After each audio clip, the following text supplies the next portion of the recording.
இங்க ஹீரோவுக்கு வந்து ஒரு சூட்கேஸ் கிடைக்குது ஏர்போர்ட்ல. அவன் சூட்கேஸ்ன்னு இன்னொரு சூட்கேஸ் எடுத்துட்டு வந்து வீட்ல திறந்து பார்த்தா, அதுல ஒருத்தர் இருக்காரு.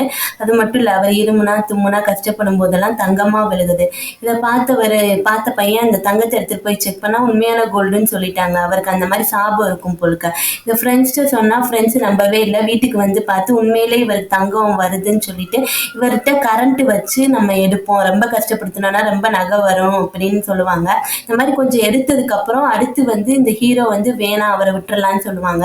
பட் இந்த 2 ஃப்ரெண்ட்ஸும் விடவே மாட்டாங்க. இதுல பிரச்சனையாகி ஹீரோவையே அடிச்சு தலையில அடிச்சு மயக்கம் போட்டு விட்டுருவாங்க. அது மட்டும் இல்ல, கடைசி வரைக்கும் இவ சாகுற வரைக்கும் இந்த கரண்ட்டை வச்சு நிறைய எடுத்துக்கிட்டே இருப்பாங்க. கடைசியில என்ன ஆகும்னா, அந்த சூட்கேஸ்ல இருக்கவர் செத்து போயிருவாரு.